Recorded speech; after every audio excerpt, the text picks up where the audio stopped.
Tudo a seu tempo. Após uma tentativa não concluída de fazer parte do nosso CET Vasco, a nossa entrevistada de hoje voltou com tudo e aproveitou tudo que era possível e hoje está no mercado de games. Das lembranças, só as melhores.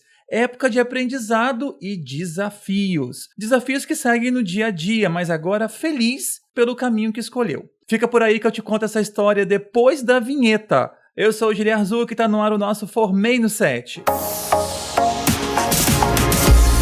Histórias de quem já passou pelo CET Vasco Coutinho e hoje é sucesso no mercado de trabalho. Formei no CET. Conversa comigo hoje Jéssica Nogueira Duque, ela que formou no curso de programação de jogos digitais aqui no CET Vasco Coutinho. Começou em 2022 e concluiu no finalzinho de 2024 e ela já entrou no edital, já tá trabalhando na área, tá feliz e vem conversar com a gente um pouquinho sobre isso. Não é isso, Jéssica? Bem-vinda! É isso mesmo. Oi, tudo bem? Bom ter você, obrigado pelo convite desde já, viu? Me conta esse negócio, sempre quando a gente conversa com alguém da área de programação de jogos digitais, o pessoal brinca no senso comum, que é a galera que fica jogando o tempo todo, né? Sim. É bem longe disso, né, Jéssica? É bem longe disso, até porque quem trabalha com isso não tem tempo de jeito nenhum, né? Quem trabalha com jogos, consegue se divertir com jogos? Com certeza, inclusive é o ideal, né? O legal, eu sempre gosto muito de falar que é bom trabalhar com o que gosta, né? Uhum. Então, de que adianta você entrar na área de jogos se você não gosta de jogos, né? E é bom se divertir com o que gosta. Exatamente. Mas como é que fica aquele olhar assim? Você pega pra jogar um jogo que não é seu, que foi alguém que desenvolveu...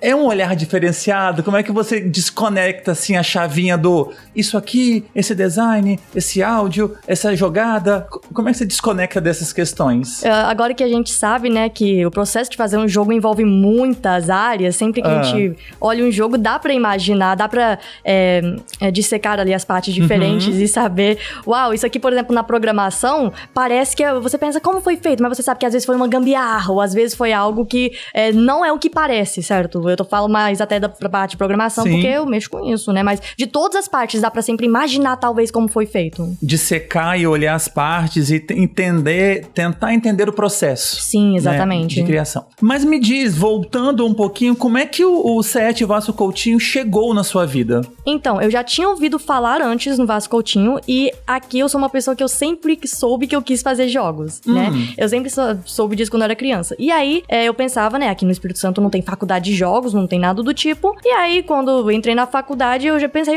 aquele nome que eu já ouvi no passado, o CET Vasco Coutinho, tem algo de jogos, eu acho. Aí eu comecei a pesquisar e eu vi, nossa, realmente, agora que eu tô na idade pra entrar nisso, que eu tô na idade pra ver isso, eu acho legal. Então eu fui atrás. E aí você já fazia faculdade? Ainda não, só que eu tava prestes a entrar na faculdade. Entendi. Eu tinha terminado o ensino médio e ali foi nessa pausa aí que eu até vi, agora é a hora pra entrar nisso, né? E aí você fez o processo pro Vasco? Fiz o processo pro Vasco. Já sim. pra programação? Isso, programação de jogos digitais. Eu falei que a primeira vez não deu muito certo. Pois é, Como exatamente. é que foi isso? Então, o que acontece? Eu fiz o Enem, né? E eu queria entrar no BSI, que é Sistema de Informação lá no IFES, mas eu não sabia se eu ia passar. E as inscrições pro Vasco Coutinho aconteciam antes disso. Então, o que eu fiz foi me inscrever no curso da tarde, né? No vespertino. Porque se eu não passasse, tudo bem. Mas se eu passasse, eu entraria. E se passasse depois da faculdade, que não bateria os horários, aí fazer o quê? Eu ia ter que sair do Vasco Coutinho, mas eu ia tentar, entendeu? Foi E o que aconteceu. Foi o que aconteceu. E eu fiz aulas aqui por um mês inteiro. E quanto tempo depois que você voltou de novo e fez o processo pra estudar à noite? Tá, sim, exatamente. Então, eu fiz um mês e isso foi no começo do ano, mais ou menos, eu acho que em março, por aí, fevereiro, talvez. E aí, chegou na metade do ano e aí que abrem de novo as inscrições. Isso. Aí você voltou efetivamente. Pro segundo semestre, sim. E aí você conseguiu já fazer o curso à noite. E aí, paralelo a isso, tinha faculdade também? Como é que era? Sim, então, eu fazia a faculdade de manhã, às vezes pega um pouco à tarde ali, né, as aulas, e eu fazia talvez algum projeto, algum trabalho à tarde, e de noite eu vinha aqui pro Vasco Coutinho. Pelo menos é perto da minha casa, isso aí eu sei que eu tive vantagem, né? A faculdade é de quê? Sistemas de informação. De alguma forma conversa com o curso de jogos? Conversa, sim. Então, sistemas de informação é um pouco parecido com ciência da computação, né? Na questão de programação, ele mexe muito com programação, mas ele também mexe muito com o usuário, com você entender o que um usuário quer num sistema, certo? Essa necessidade aí.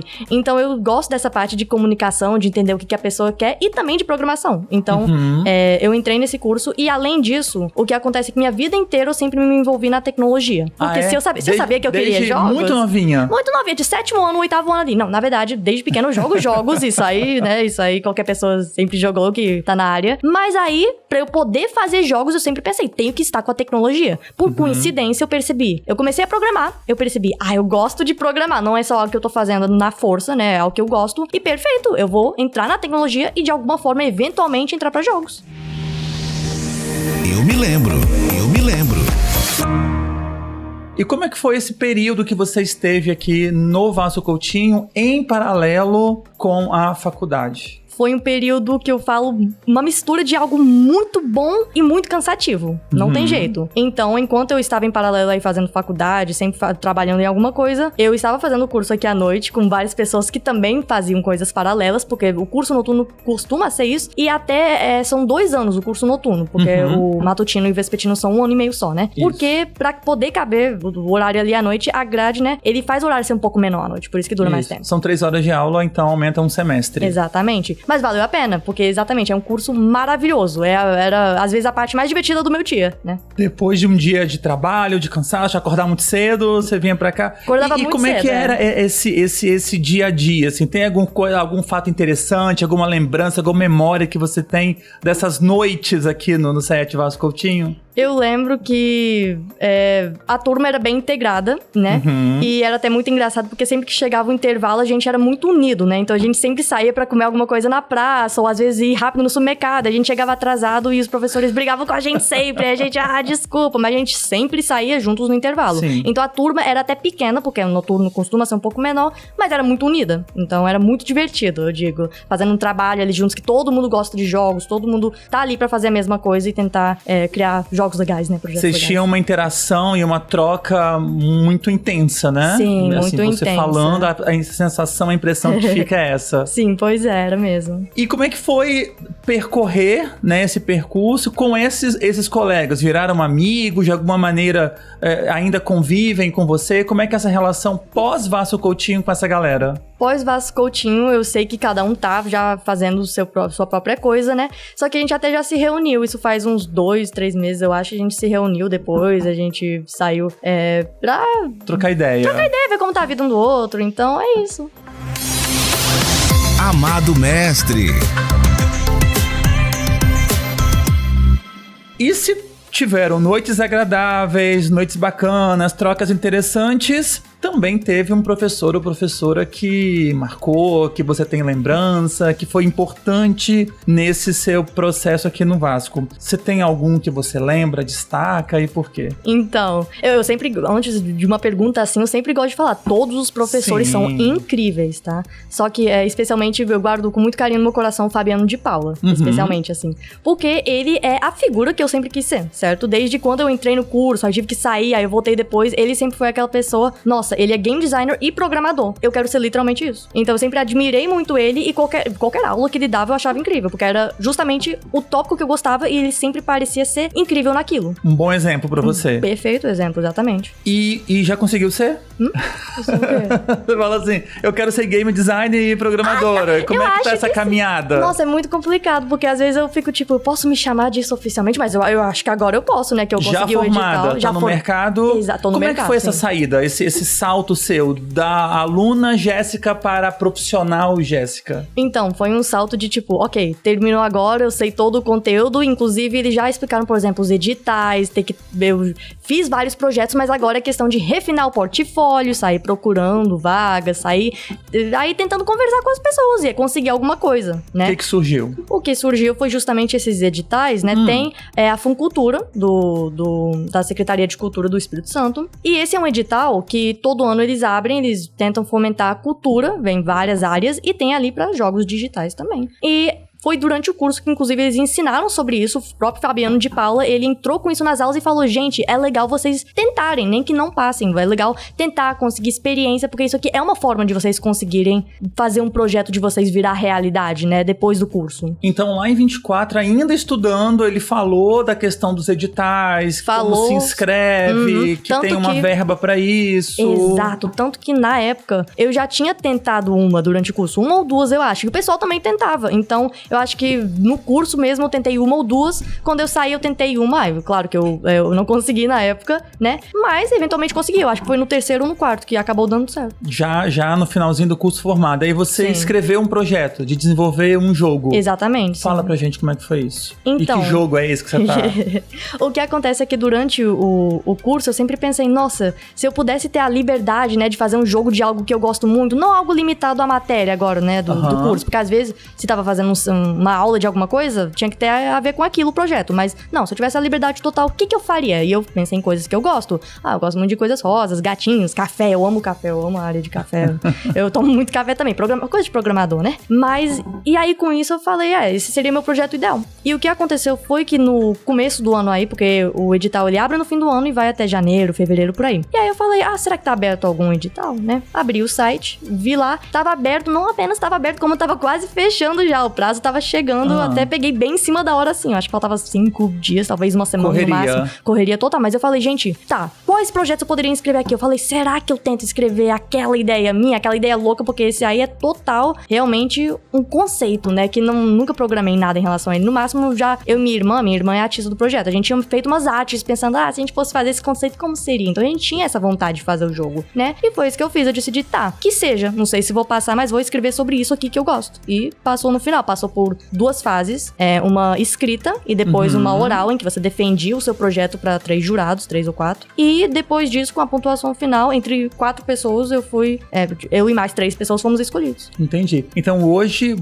estamos em 2026, foi no meados de 25, né? Você falou? Sim. Você tá trabalhando no desenvolvimento desse jogo. Exatamente, sim. E fala um pouquinho desse jogo. O que é? Amara? Amara, isso. O que é esse jogo? Ele é um jogo sobre café e gatinhos em que você é uma menina, você é uma jovem moça chamada Rebeca, e você está trabalhando numa cafeteria em um mundo de gatos falantes, certo? Então você vai servir um cafezinho ali pro gato, é um jogo de gerenciamento, então você tem a sua cafeteria que você cria do zero, né? E você tem que expandir, comprar equipamentos novos, desbloquear receitas com o tempo, e no meio disso você vai também descobrindo uma história ali por trás de tudo, né? De por que ela tá naquele mundo, quem são esses gatinhos aqui, o que tá acontecendo, então... E como é que você tá desenvolvendo? Você tá sozinha nesse projeto? Tem mais gente? Como é que funciona esse trabalho?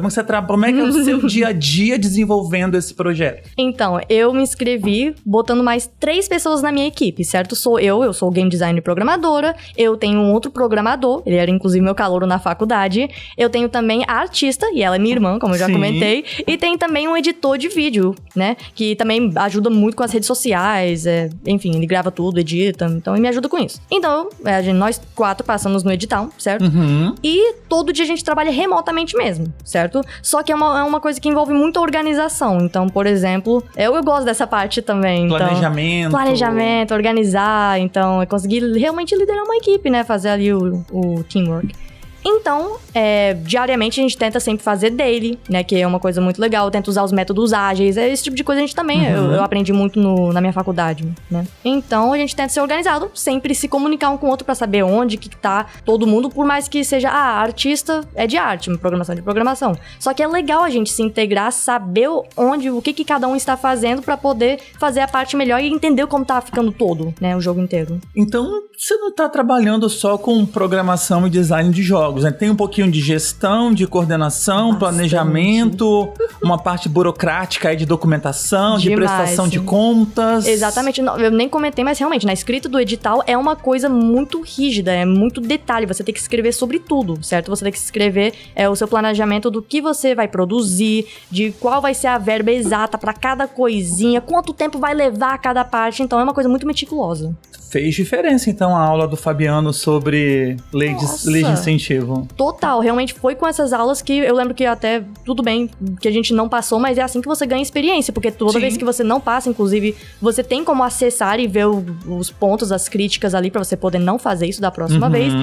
E eu lembro que eu escrevia e eu falava, ô Fabiano, vem cá, por favor, vê se é tipo isso, né? É por aqui, né? É por aqui. Então ele dava as opiniões. E é isso que eu falei desde sempre. Bacana. Ele sempre deu conhecimentos incríveis, entendeu? A gente tá conversando aqui hoje com a Jéssica, ela que é formada em programação de jogos digitais aqui no CET Vasco Coutinho, já formada, trabalhando, desenvolvendo um game. Quero saber de você agora, Jéssica, de maneira muito própria e específica para quem tá cursando aqui, né, o CET Vasco Coutinho nessa área. Como é que tá o mercado de jogos? Como é que é o estado, país, a oportunidade de fazer algo para fora, de maneira remota? Como é que o mercado se articula nesse sentido?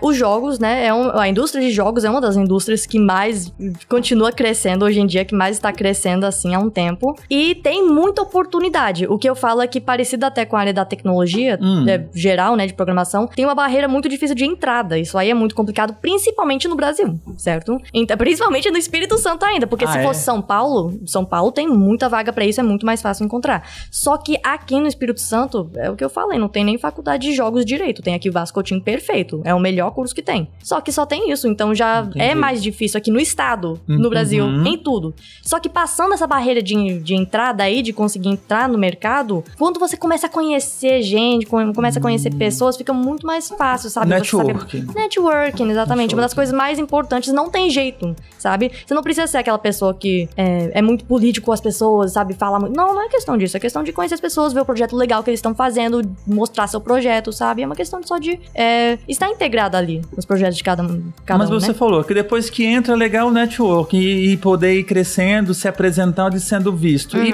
como é que a gente quebra a barreira para entrar? Talvez um portfólio pode ser um bom caminho? Portfólio total, sim. Eu falo que também o portfólio é uma das coisas mais importantes. E aqui a questão é que às vezes você pensa que tem que fazer um jogo incrível pro seu portfólio, tem que ser a melhor coisa do mundo, um jogo gigante. Não precisa. O que você precisa pro seu portfólio às vezes são projetos pequenos, com um escopo fechado, mas muito definido, que foi bem implementado, que foi bem feito. Se você não for artista, for só programador, tem um lugar pra você achar arte online que você pode usar, faz um projeto pequeno, e aí a questão é saber como mostrar o portfólio. Você tem que montar algo que diz quanto tempo levou, quais foram seus aprendizados, no que você acabou fazendo ali, né, exatamente. Talvez mostrar uns vídeos de um jeito bem objetivo, claro, curto ali. Então é saber fazer portfólio a partir de vários projetos pequenos. Óbvio que você tem que fazer os projetos, mas não precisa ser algo grande e maravilhoso, sabe? Não. E tem a última. Agora, Jéssica, uma outra pergunta que a gente sempre faz por aqui pra quem passa no nosso set é, no caso, assim, e se não? E se o CET Vasco Coutinho não tivesse entrado na vida da Jéssica, que já era uma pessoa que gostava de jogos, né? O CET veio ao encontro disso. Mas se não, quem seria ou onde estaria a Jéssica hoje? Gente, tá, eu sei que eu com certeza ia continuar a tentar fazendo jogos, né? Talvez eu teria conseguido alguma vaga de programação normal, mas aí não tem graça, né? Não era o que eu queria. Eu acho que talvez eu teria continuado fazendo Game Jams. Game Jams é muito importante também pro pessoal da área, tá? Game Jams é as maratoninhas ali de programar o jogo em 3 dias, programar em 1 semana, ou talvez 1 dia, né? É uma experiência bem louca. Então, às vezes, só de fazer Game Jams, eu teria montado o portfólio e vamos dizer que eu teria tido a sorte de conseguir uma vaga, né? Mas o que eu tô fazendo agora? Eu mesma, sozinha, com meu projeto próprio. Isso aí eu acho já muito melhor. Então agora, né? Só que talvez eu ainda... Eu acho que eu estaria em jogos, porque é isso que eu sempre quis. Só talvez numa vaga pra alguém. Olha, todo o seu papo foi muito interessante, muito curioso. Todo mundo, acho que acompanhou aqui, quer saber um pouquinho mais sobre você, sobre os seus jogos, quanto que vai ficar pronto, como é que dá pra jogar, onde tá, se dá pra ver alguma coisa. Então deixa aí um contato seu, ou sua rede social, algum link pra gente poder chegar. Quem quiser chegar até você, como é que faz? Perfeito. Todas as redes sociais são Amara The Game BR, tá? Então isso aí a gente tem Instagram, tem YouTube, tem TikTok, temos até comunidade do Discord, que é muito legal. Amara é Amara, A-M-A-R-A, Sim. The Gamer, T-H-E, Game BR. BR, isso. E você, sua rede social? Minha rede social é Duke Developer, porque meu sobrenome é Duke, aí eu nomeei ali no desenvolvedora Duke. O Amara, acho que tá mais fácil pra poder localizar o jogo, né? Sim, perfeito. Amara The Game BR. Isso. Lá vocês Vão atualizam... lá, siga a gente. Vocês atualizam esse dia a dia do processo criativo, né? Exatamente. A gente tenta fazer uns conteúdos bem legais que mostram como que a gente tá desenvolvendo o jogo, o que tá acontecendo aí, inspirações, o que a gente quer fazer. Então é tudo isso junto. Bacana, só seguir lá e acompanhar. acompanhar. Jéssica, obrigado por ter tirado um tempinho aí desse seu trabalho de equipe, né? Às vezes individual, às vezes coletivo, né? No remoto, com algumas reuniões, com muito café, certamente. Muito café. E gatos. Iba! Pra ter vindo conversar com a gente, viu? Obrigado. Obrigada a você. @formei-no-7, é assim que você acha a gente lá no Instagram. Segue, curte as postagens por lá também. Você faz a sugestão para futuros entrevistados, assim como a Jéssica conversou com a gente aqui hoje. O Formei-no-7 também está no Spotify e no YouTube, com todas as temporadas do programa. Dê o seu like, adicione a sua playlist, toda semana tem episódio novo. O Formei-no-7 tem a produção e edição de Caio França e Yuri Caleb, direção e apresentação de Liazuki, supervisão Wagner Braga. Um abraço e até o próximo. Formei no 7.